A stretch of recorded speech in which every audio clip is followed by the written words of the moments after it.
Hi everyone, I am Siva Prasad, working as an associate professor in CSC department in Guntur Engineering College. In this class, we are going to discuss about architectural patterns, reference models and reference architecture in SADP subject.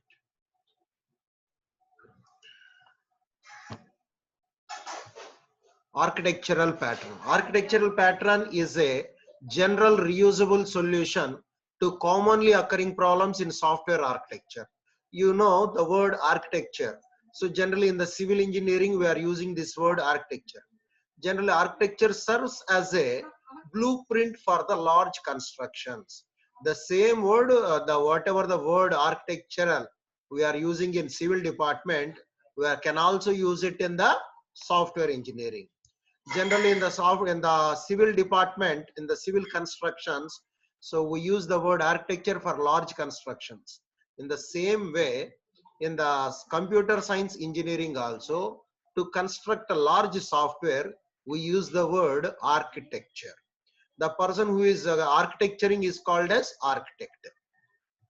So it addresses various issues in software engineering such as computer hardware performance limitations and high availability, minimization of the business risk, etc. So in the design of the architecture, there are three stages. First one is architectural pattern, second one is reference model, third one is reference architecture. Okay, architectural pattern, reference model and reference architecture. First we consider an architectural pattern.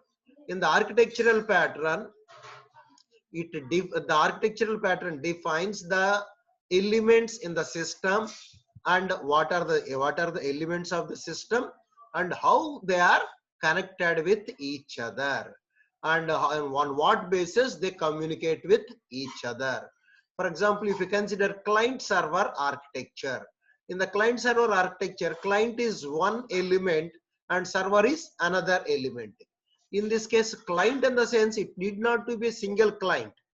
It can have number of clients, maybe 100 clients or 1000 clients, whatever it may be. But all these clients are categorized as client. Next one, server. So server is one element. Next, in the next one, reference model. The reference model defines the functionality together with the data flow between the pieces, between these elements. So what are the functionality of these elements? Whereas in the architectural pattern, we have defined what are the elements and how they are communicating with each other.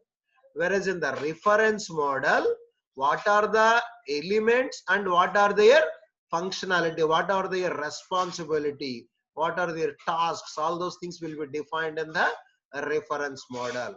So it decomposes the main task into small number of tasks. Simply it follows divide and conquer principle. Next, third one is a reference architecture. A reference model is mapped onto software elements. So it is implementing the functional, defining the reference model and the flows between them. So you can see this diagram: a reference model, architectural pattern, reference architecture and software architecture. Next, an architectural structures and views. A view is a representation of coherent set of architectural elements. You know the meaning word coherent, coherency. So generally in the software engineering, we have used the words coupling and coherency. Coupling and coherency, the same coherent we are using. Coherency defines the internal strength of the relationship between the elements. Next here in this architectural software architecture structure views, coherency means what is the strength of relationship, what is the strength of the modules in the relation. Next, structure defines what are the elements and how they communicate with each other. The element may be software element as well as hardware element. Next, a module view is a representation of the structure. It is decomposed and used by the some systems stakeholders. A module structure, a component and connector structure, and allocation structure. You see, module structure. Module is nothing but a function. Already in the object oriented programming, we have used the word module or function. So module is nothing but a function. So module, the elements in this case, the elements are modules are considered as elements. Module structure specifies what is the primary functional responsibility of each module, and what other software elements allowed to use this module, and how this module is connecting with another module. Simply it follows divide and conquer principle. Next one, component and connector structure.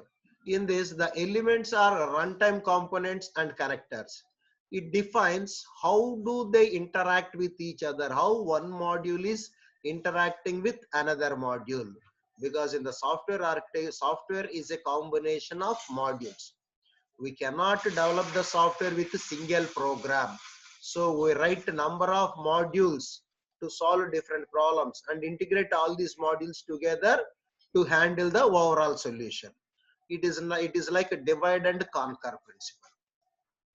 And what are the major shared data stores? So what are this, how these modules share the information among them, and what parts of the system can run parallel, and what are the processors available, like that we discuss it in the component and connector structure. Next, allocation structure. Allocation, the word allocation, you please concentrate the word allocation. Allocation structure shows the relationship between the software elements and the hardware elements, and it also shows the relationship between the system and its external environment. Okay, next, these three structures correspond to the three broad decisions architectural gives. So here the system structure must have runtime behavior, interactions, and how it is related with the non-software structures like hardware, etc. So please have a look at the diagram. Software structures and common software architectures. So already we have discussed about three stages. So module, component and connector, and allocation. First you consider module.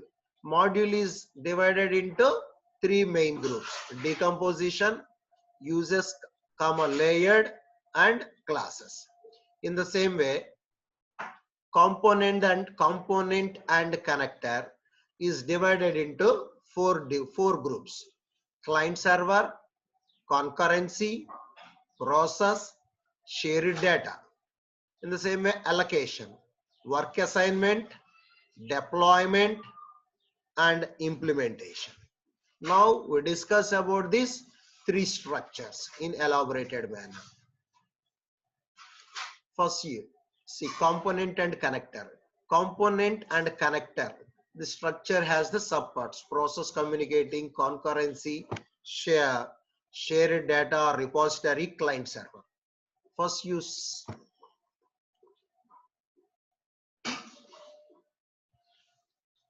module structure. Sorry, 1 minute. Module structure: decomposition, uses, layered, and classes.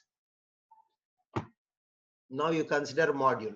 So module is a part of a program, or it is also called as function of a program, which has their own specified task.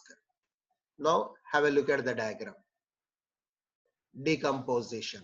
So modules are divided into small number of units. So we call it as decomposition.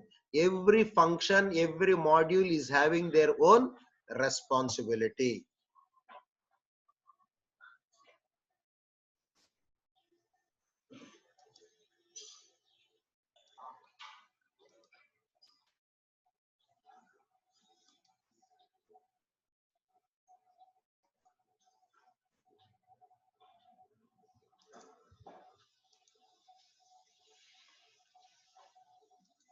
just a minute.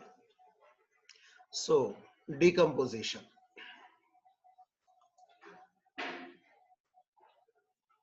The units or modules are related to each other by the relation is a submodule of, is a relation of. So every module is having their own responsibility. Every module is having their own functionality. The main task is divided into subtasks until it is solved individually. The use of this module. The units are related with uses relation. One unit use another if correctness of the first requires the presence of the operations. Just all this already in the structure we have discussed that the structure software is a combination of elements, and these elements are connected with each other in a specified fashion. So one unit is depending on the performance of another unit. One unit is depending on the performance of another unit. So we don't have any module which works in the isolated fashion. Generally, one module is related with another module. So we call it as interdependency and interrelationship.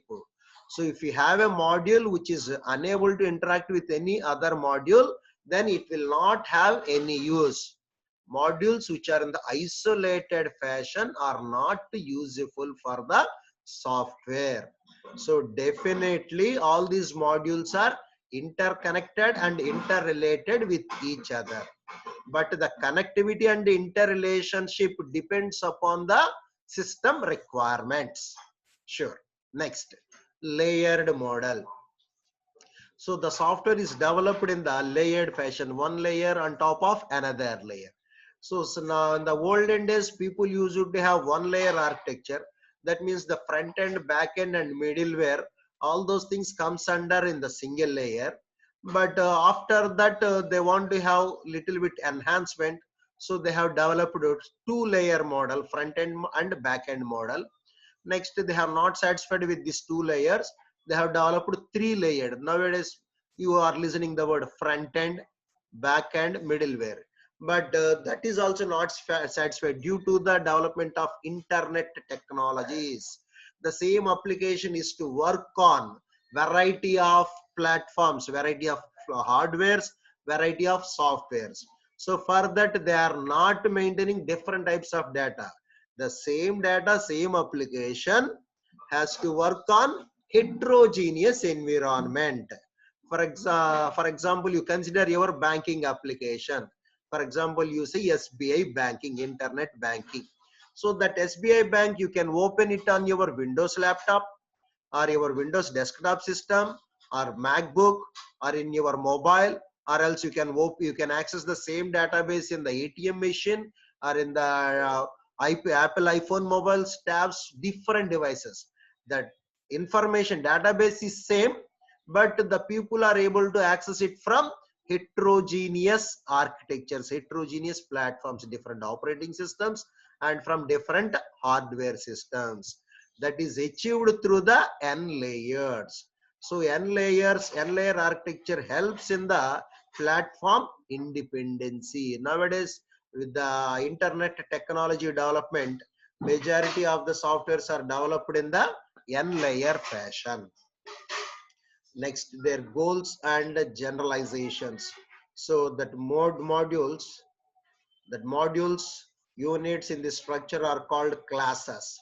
So you know the class. A class is a combination of methods and data members. The methods which operates on that data. Class is works like a container. Classes increase the reusability. Classes increases the reusability. Okay, next we move to component, second module, second stage, component and connector. These structures include the following components: process or communicating the process, concurrency, shared data or repository, client server.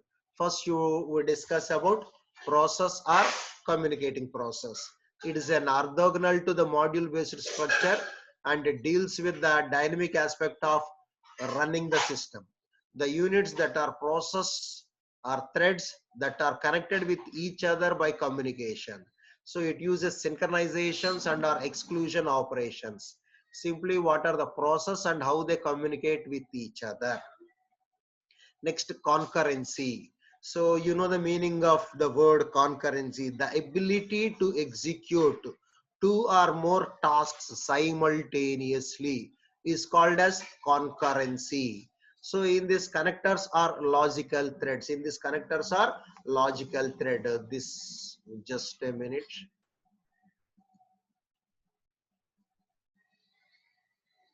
Connectors are logical threads. A logical thread is a sequence of computations that can be allowed to separate a physical thread or later in the design process. Generally in the Java programming, you might got the word threading. So as we are not discussing about the programming language, so just you recollect that threads. Next, shared data or repository. So in the software architecture, nowadays we are using the shared data model. That means the data will be stored in only one location but can be accessed from different locations by different users. So it is to increase the integrity, it is to increase the data integrity, reusability, and it almost increases its persistency also. Okay. Next, client server. Client server. If the system is built as a group of cooperating clients and servers, this is useful separation once they are supplying for the data for physical distribution and for load balancing. So it is a communication model. Next, allocation. Allocation of the structure includes deployment, implementation, and work assignment. So it allocates what are the functionalities. The deployment indicates the process and activities that are required to make the software system or updates available to its intended users, making the system available to the user is called as deployment. Today most of the organizations and software developers deploy software updates, patches, and new applications with a combination of manual or automated process. Next, implementation. Implementation is also called as going live. It structure shows the software elements are mapped onto the file structures. It is nothing but integration, configuration of the control environments. Next, work assignment. Last one, work assignment. The structure assigns a responsibility for implementing and integrating the modules to appropriate development teams. So you call it as assignment. Which structures to choose? So it is also called as Cruton's view, are also called as 4+1 approach. In this we discuss a logical process, development, deployment, and physical. You consider this. Logical view is concerned with functionality that the system provides to end users. UML diagrams are used to represent logical views. It includes class diagrams and state diagrams. So you know about logical views. Next, process view.